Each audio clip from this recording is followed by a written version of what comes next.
My name's Parisa, and I'm a vice president of engineering and lead the Chrome team. So as general manager of the Chrome team, I lead a team of engineers and product managers and designers around the world to actually build Chrome and keep all of our users safe.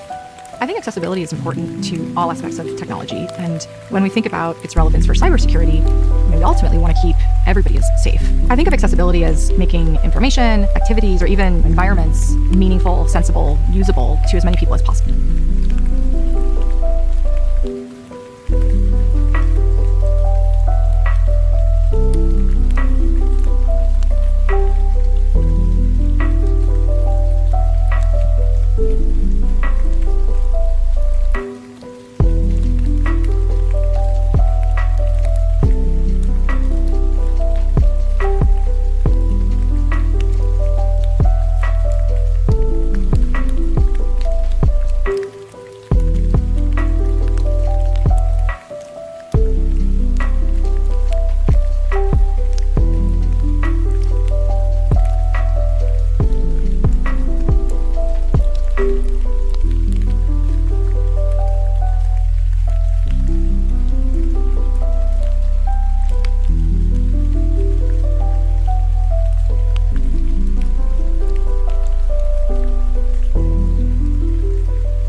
We're talking about this in a technology standpoint, it's usually about making information or services available to people with disabilities. Decisions we make based on our own abilities to enhance security can actually become ineffective. For example, you'll sometimes see the color red used for indication of a warning. Well, for somebody who's colorblind, that is going to be ineffective.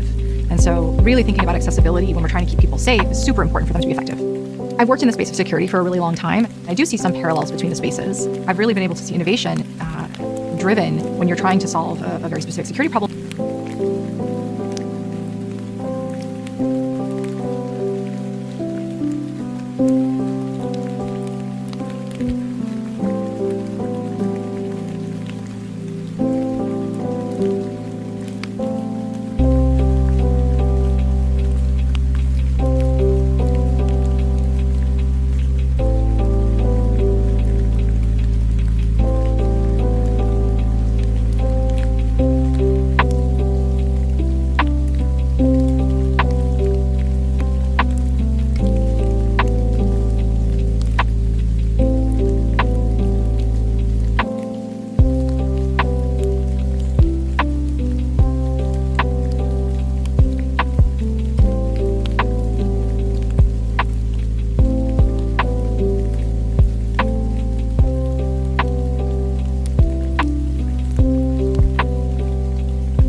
specific accessibility problem.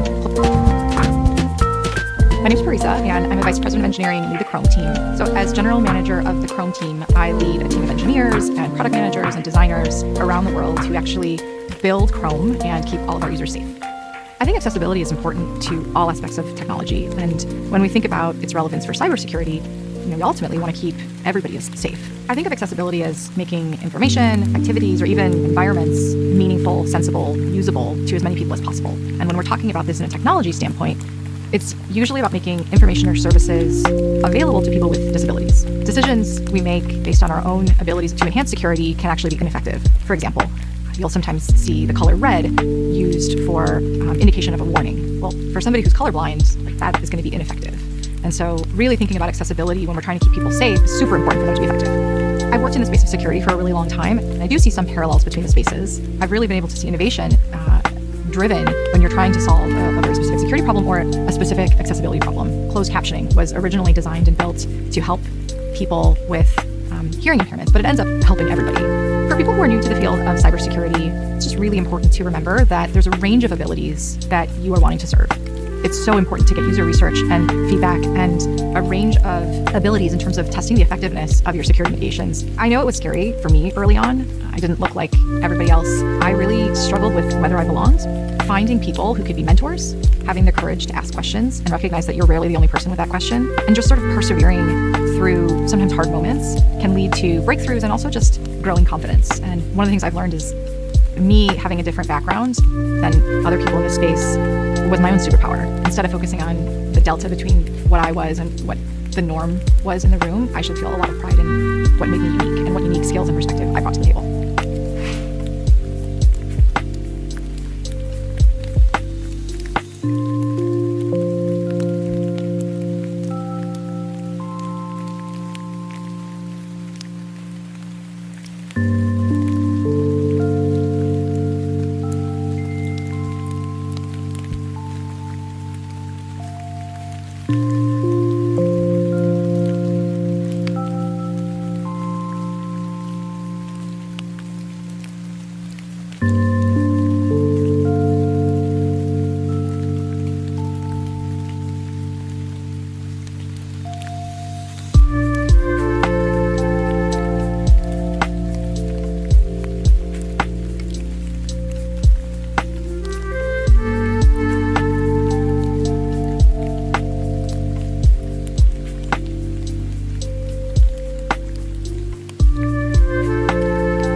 Previously, we discussed how SIM tools help security analysts monitor systems and detect security threats.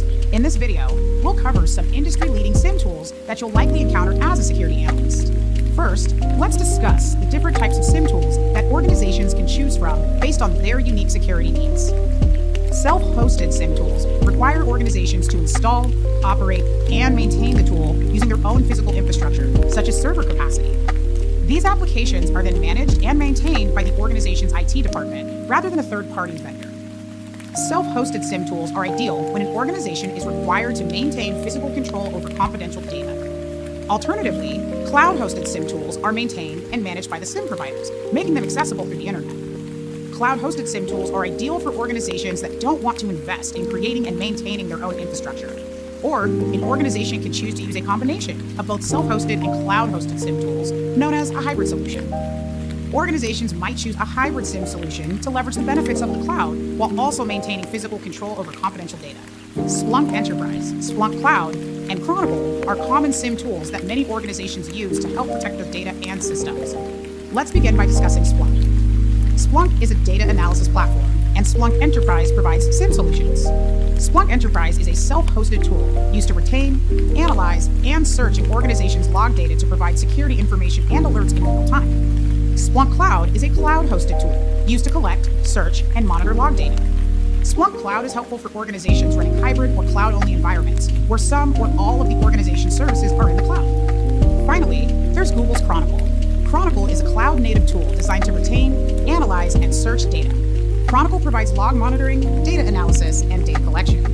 Like cloud-hosted tools, cloud-native tools are also fully maintained and managed by the vendor. But cloud-native tools are specifically designed to take full advantage of cloud computing capabilities, such as availability, flexibility, and scalability. Because threat actors are frequently improving their strategies to compromise the confidentiality, integrity, and availability of their targets, it's important for organizations to use a variety of security tools to help defend against attacks. The SIM tools we just discussed are only a few examples of the tools available for security teams to use to help defend their organizations. And later in the certificate program, you'll have the exciting opportunity to practice using Splunk Cloud and Chronicle.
I'm Talia, and I am an engineer within privacy, safety, and security at Google. So there are a lot of myths in the cybersecurity space.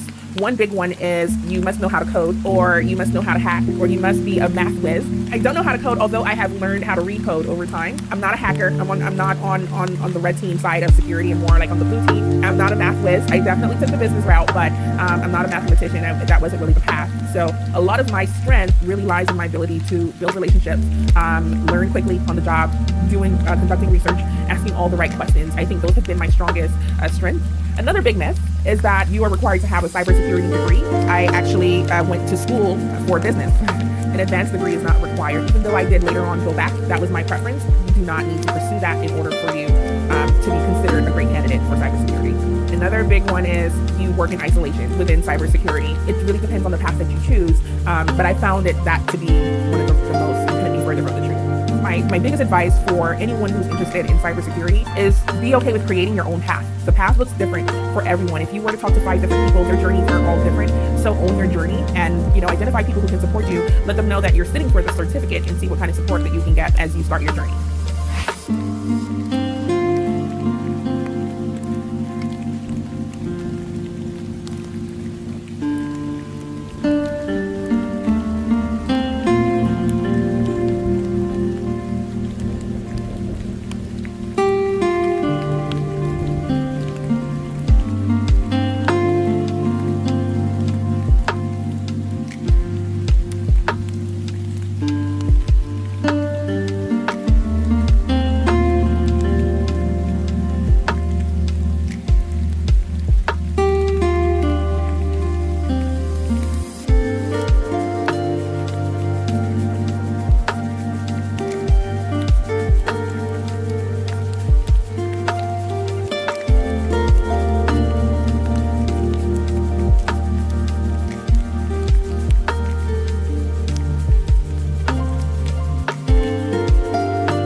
Let's quickly review what we covered in this section of the course.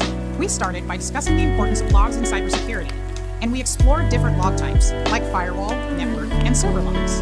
Next, we explored SIM dashboards and how they use visual representations to provide security teams with quick and clear insights into the security posture of an organization.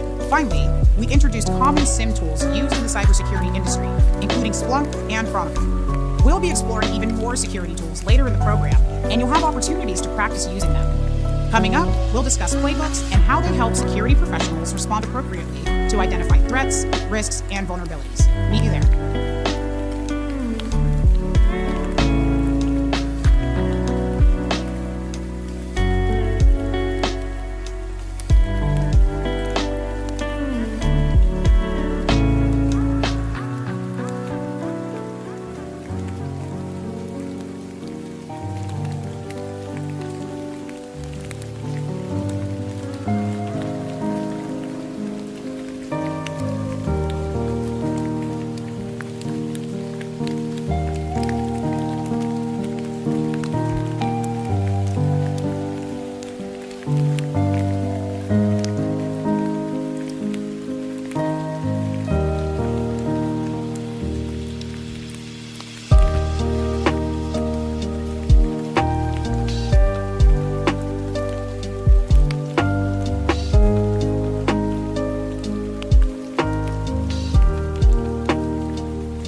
discussed security information and event management, or SIM tools, and how they can be used to help organizations improve their security posture. Let's continue our security journey by exploring another tool security professionals use, playbooks. In this section, we'll explore how playbooks help security teams respond to threats, risks, or vulnerabilities identified by SIM tools. Then, we'll discuss the 6 phases of incident response. Let's get started.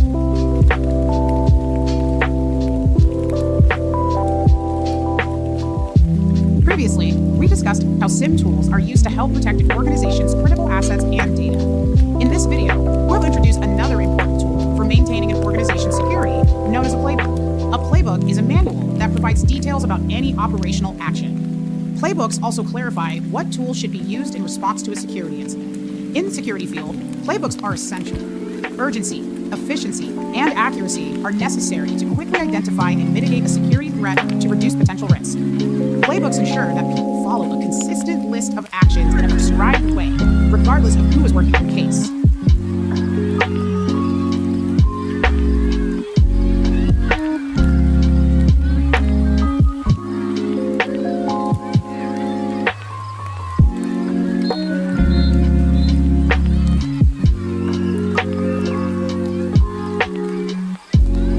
Different types of playbooks are used. These include playbooks for incident response, security alerts, team-specific and product-specific purposes. Here, we'll focus on a playbook that's commonly used in cybersecurity, called an incident response playbook. Incident response is an organization's quick attempt to identify an attack, contain the damage, and correct the effects of a security breach. An incident response playbook is a guide with 6 phases used to help mitigate and manage security incidents from beginning to end. Let's discuss each phase. The first phase is preparation. Organizations must prepare to mitigate the likelihood, risk, and impact of a security incident by documenting procedures, establishing staffing plans, and educating users. Preparation sets the foundation for successful incident response. For example, organizations can create incident response plans and procedures that outline the roles and responsibilities of each security team member. The second phase is detection and analysis. The objective of this phase is to detect and analyze events using defined processes and technology. Using appropriate tools and strategies during this phase helps security analysts determine whether a breach has occurred and analyze its possible magnitude. The third phase is containment. The goal of containment is to prevent further damage and reduce the immediate impact of a security incident. During this phase, security professionals take actions to contain an incident and minimize damage. Containment is a high priority for organizations because it helps prevent ongoing risks to critical assets and data. The fourth phase in an incident response playbook is eradication and recovery. This phase involves the complete removal of an incident's artifacts so that an organization can return to normal operations. During this phase, security professionals eliminate artifacts of the incident by removing malicious code and mitigating vulnerabilities. Once they've exercised due diligence, they can begin to restore the affected environment to a secure state. This is also known as IT restoration. The fifth phase is post-incident activity. This phase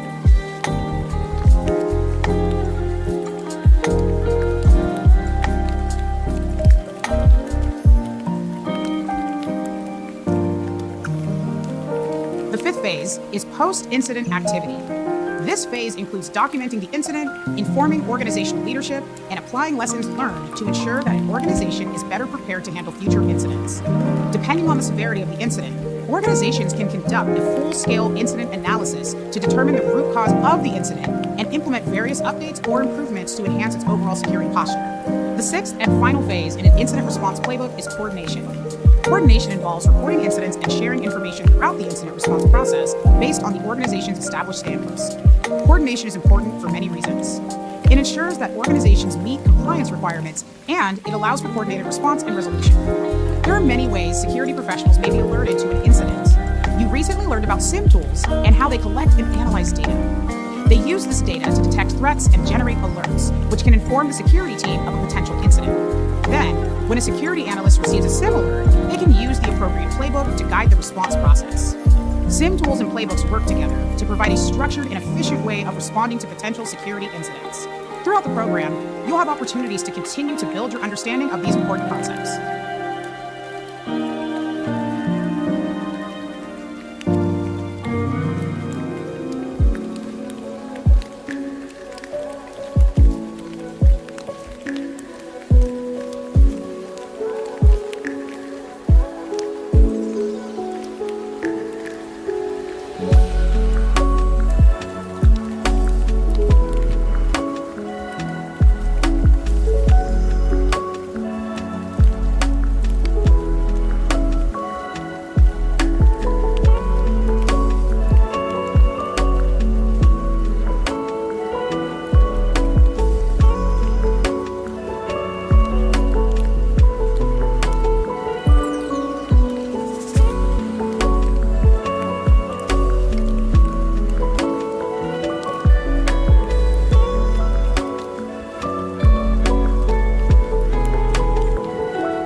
is Zach. I'm a software engineer on the security team in Google Workspace. I have a non-traditional background. When I graduated college, I originally thought that I would pursue law, but I was accepted and I decided not to go. Instead, I joined Google in recruiting, and through that work, I did a little bit of strategy work where I taught myself web scraping, and I really liked it, so I took one of Google's internal training courses that helped me move from recruiting to software engineering. Processes and playbooks are documentation that software engineers and other people at Google use to determine how we can respond to things that happen. Whether that's a security or privacy incident, whether that's an active attack, we have sets of guidelines or algorithms that we use to determine the best course of action to make sure that we manage people's data and security well. I'm relatively new to cybersecurity. I've been a software engineer here for about 2 years, and I don't have enough knowledge to be able to respond to every single thing that could possibly come my way when I'm on call or when I'm helping resolve a vulnerability. So the playbooks are super important to people like me and other folks who are joining the industry new because they allow you to solve the problem with the experience of a much more experienced person, basically decades of experience in your own resolution, because you can rely on this playbook and other people's advice. The kind of things that we use playbooks for are open attacks, privacy incidents, data leaks, denial of service attacks, service alerts, and others. When I first started out at Google, my first task on the security team was to fix an externally reported vulnerability. That means some security researcher out in the wild was playing with our app and found something that could potentially leak our users' data. When I received that, it was my first task on the team. Looking back on it, I mean, it's a relatively easy thing to solve, but it felt really overwhelming at the time. But when we receive a vulnerability report, it comes with remediation guidance. So there were steps in the bug that was sent to me saying, this is the things that we think that you should do. The things that I would say to somebody who's interested in starting out in cybersecurity is talk to as many people in the industry as you can. You'll learn about what the job is like, you'll learn about the skills that you need to get yourself there, if that's something that you're interested in, and you'll learn about open jobs and roles, what it's like to work at different companies. I wish people had told me when I graduated college that what these jobs are really like. I thought that coding would be heads down, typing away at a computer in a dark office for 12 hours a day, but it's not like that at all. 50% is communicating with other people and reviewing designs and talking about ideas.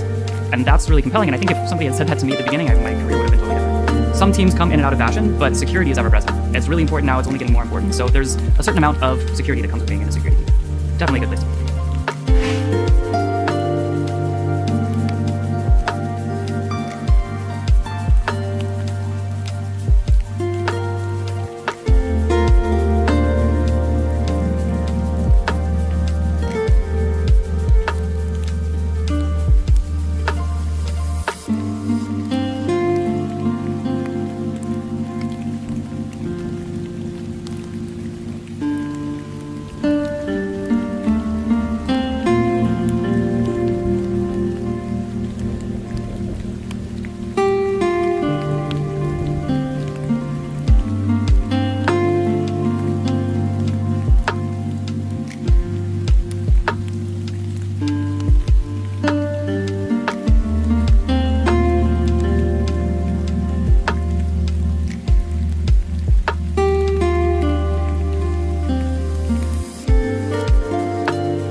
organizational threats, risks, and vulnerabilities. An incident response playbook is a guide that helps security professionals mitigate issues with a heightened sense of urgency while maintaining accuracy.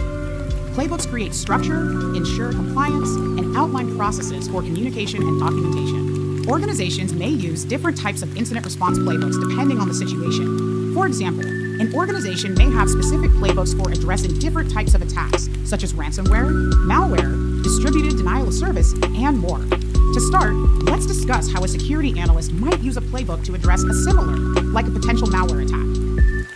In this situation, a playbook is invaluable for guiding an analyst through the necessary actions to properly address the alert. The first action in the playbook is to assess the alert. This means determining if the alert is actually valid by identifying why the alert was generated by the SIM. This can be done by analyzing log data and related metrics. Next, the playbook outlines the actions and tools to use to contain the malware and reduce further damage. For example, this playbook instructs the analyst to isolate or disconnect the infected network system to prevent the malware from spreading into other parts of the network. After containing the incident, step 3 of the playbook describes ways to eliminate all traces of the incident and restore the affected systems back to normal operations.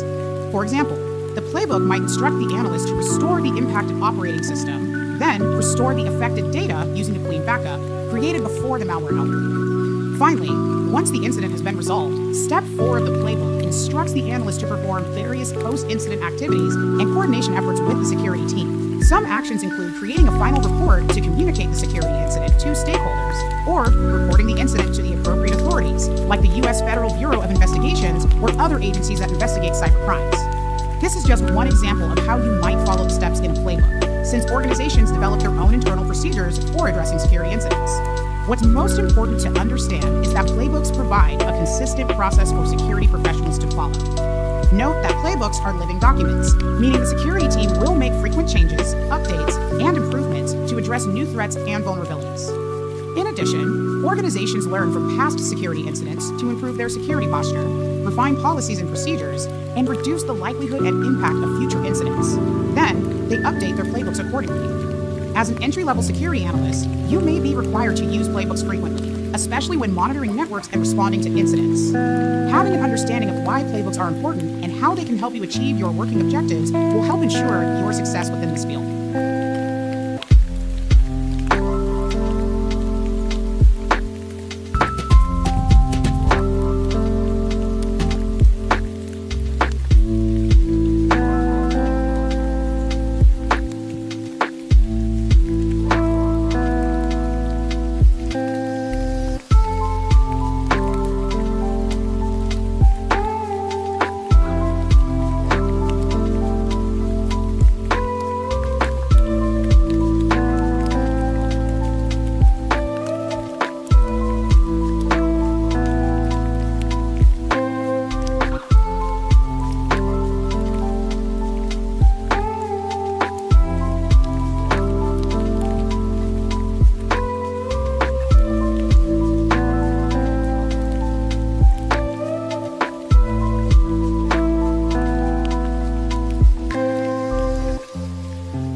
Hi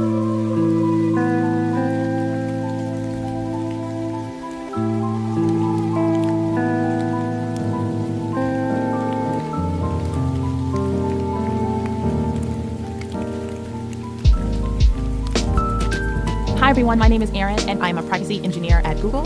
I work on speculative and emerging technology, so think of things that don't exist in the world and that are coming within the next 2 to 5 years. My role is basically to take a look at all of the things that we are creating in terms of technology and making sure that privacy is embedded in that. I am thinking for users before they even touch the product, making sure that when they utilize them, they'll have some form of trust in the engagement with that product, as well as knowing that we are protecting their privacy, things that they don't want to share or broadcast, and making sure that they're informed before they even touch the product. I always talk about soft skills being the most important thing over the technical skills because we can teach you anything, but we can't teach you how to relate to people. That is something that you bring to the table. Diversity of thought and diversity of perspectives are very useful in understanding the world that we exist in, because if we are designing products for everyday people, we need everyday people to basically help us understand those perspectives, because I may look at something one way, but my colleague may see it another way based on their own experiences. And so when you work together and come from different environments, you actually bring more equity and more depth to the things that you're looking at, and the perspective that you bring is the essential voice that is required in order to make a product better. When you look at people who work in journalism or people who, like myself, worked in entertainment, they are bringing a different perspective for how they would tackle something. Or if we have a product where we are trying to convince a product team that maybe we shouldn't do this,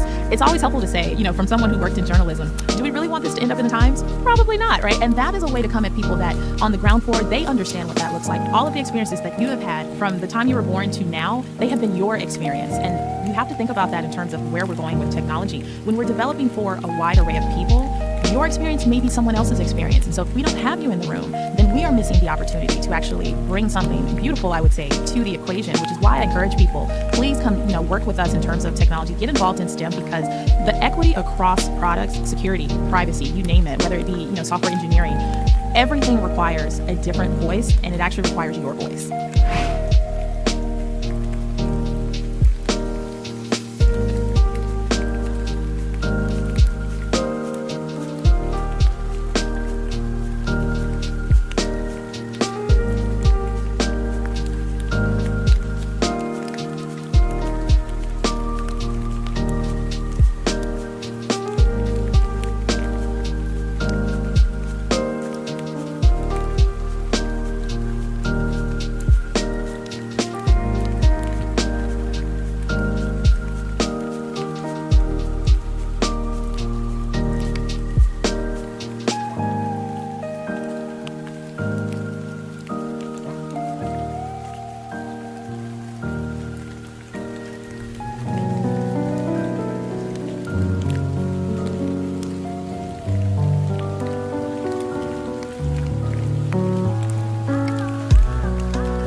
discussing the purpose of playbooks. Then, we examined the 6 phases of an incident response playbook, including an example of how a playbook might be used to address an incident. Playbooks are just one of the essential tools you'll use as a security analyst. They provide a structured, consistent approach to handling security incidents and can help you respond to security incidents quickly. Knowing how and when to use a playbook will allow you to make informed decisions about how to respond to a security incident when it occurs, and help to minimize the impact and damage it may cause your organization and the people it serves. Following the steps of the playbook and communicating appropriately with your team will ensure your effectiveness as a security professional.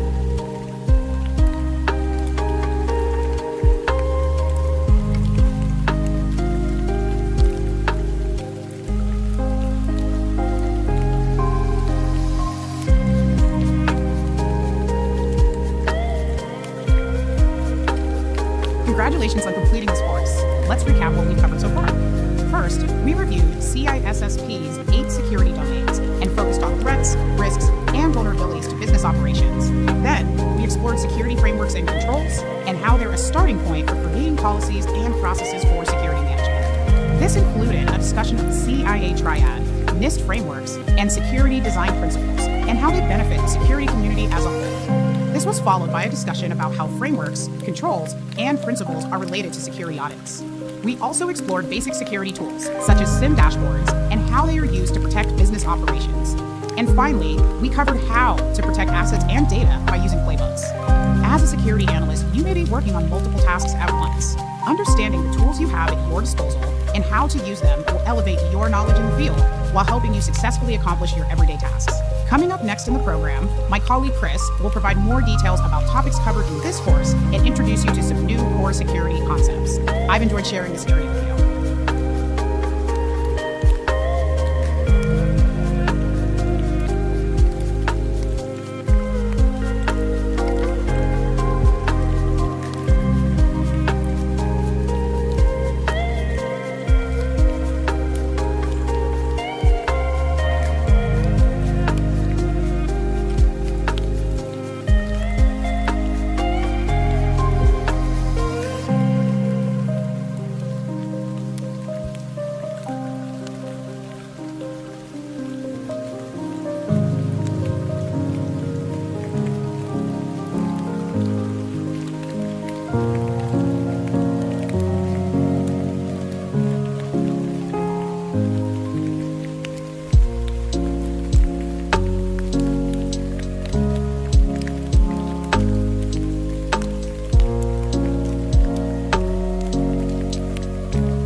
learned about security domains in previous courses. Now we will explore one of those domains further, networks. It's important to secure networks because network-based attacks are growing in both frequency and complexity. Hi there. My name is Chris, and I'm the Chief Information Security Officer for Google Fiber. I'm excited to be your instructor for this course. I've been working in network security and engineering for over 20 years, and I'm looking forward to sharing some of my knowledge and experience with you. This course will help you understand the basic structure of a network, also referred to as the network architecture, and commonly used network tools. You'll also learn about network operations and explore some basic network protocols. Next, you'll learn about common network attacks and how network intrusion tactics can prevent a threat to a network. Finally, the course will provide an overview of security hardening practices and how you might use them to help secure a network. There's a lot to learn in securing networks, and I'm excited to go on this journey with you. Ready to get started? Let's go.